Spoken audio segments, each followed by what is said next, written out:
continue our same chapter which we started yesterday, and the name of the chapter was The Story of Water. That was chapter 8 in EVS. So yesterday we discussed about the water conservation and about the different sources of water that are present on earth. It was as per the past or during the ancient time.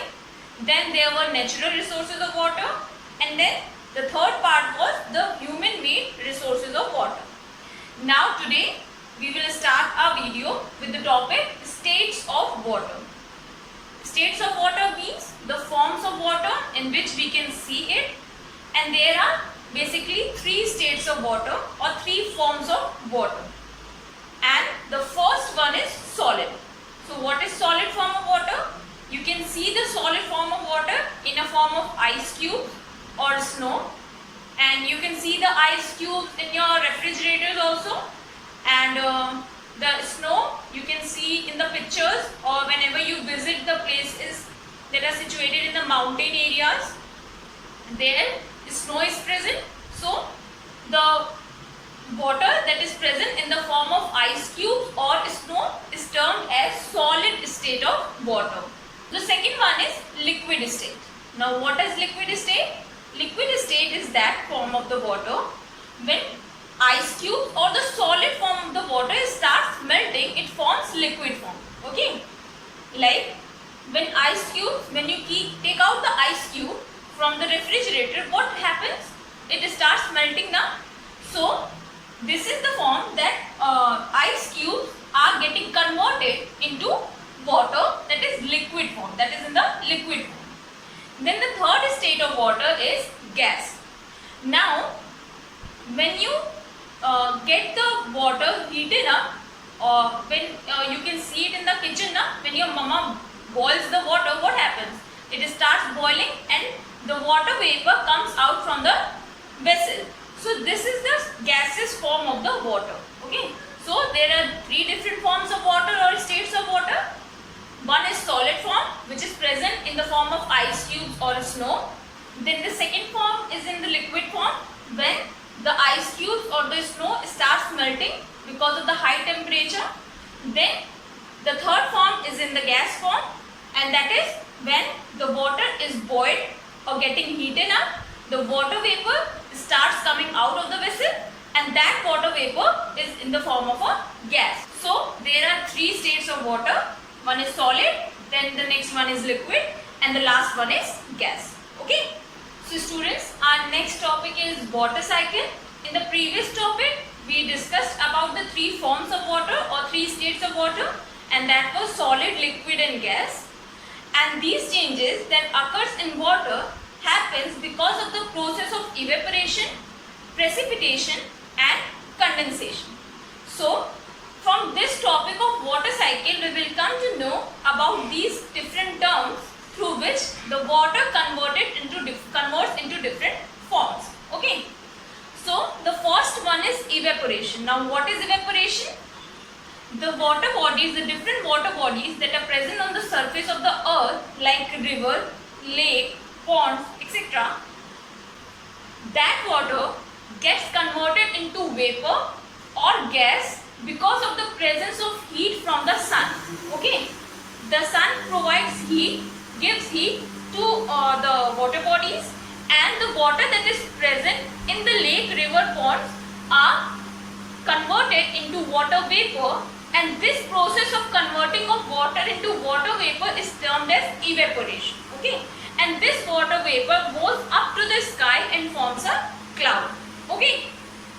Now students, the next term is condensation. Now what is condensation? Condensation means the water vapor, when goes up to the sky, it comes in contact with the colder climate. Okay, the weather or the temperature over there is colder in comparison to the earth's surface, so it get converted into tiny droplets of water, and then these droplets comes in contact with each other and forms a cloud. Now after condensation, the next step of conversion of water is precipitation. In precipitation, when the clouds becomes heavier because of the presence of huge amount of water droplets, it comes in the form of rain towards the earth, and that is precipitation. Okay, so we talked about evaporation, condensation and precipitation. Now the rain that happens, it gets collected again in the lakes, rivers and ponds, and that process of collection of water or accumulation of water in the lakes or different water bodies that are present on the earth's surface is termed as collection. Okay, but all the water doesn't get into the lakes only. The earth's surface, the earth also absorbs some water inside it, and it helps in maintaining the water level underground. So that maintenance of water level underground is termed as infiltration. Okay, so in water cycle we talked about the different process or steps through which the water get converted into different forms, and that steps were mainly, there are 3 steps, that are evaporation, then condensation and then precipitation. And students, the water cycle is not a one-time process, it happens again and again, and this is the reason that we experience monsoon weather or the different weathers at every time. So students, in this chapter we discussed the different topics, and that was, the first one was sources of water, in which we discussed about the sources of water in the past, that were lakes, johars, wells and step wells. Then there were natural sources of water, and that was oceans and seas, lakes and ponds and rivers. Then we discussed about the sources of water that were man-made, and they were well, storage tank, dams, etc. Then we talked about the states of water, and that were that there are 3 different states of water: solid, liquid and gas. And then we talked about the water cycle, in which we discussed about the main 3 important terms, that were the different steps or process through which the water get converted into different forms, and that were evaporation, condensation and precipitation. So students, now let us discuss some of the questions that are given in your book. And the first question is, briefly describe any 2 sources of water in past. So we discussed it earlier that in past there were 4 different types of sources that are given in your book, and that were lakes and wells, step wells and johars. So among these 4 you have to describe or explain any 2.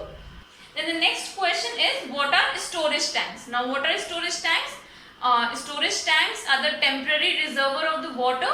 It is a huge space. It is spread in huge space, and it is used to collect the rain water. Okay, so these were the 2 questions that is given in your book. So with this we have completed this chapter number 8, that is the story of water. Hope you have understood it properly.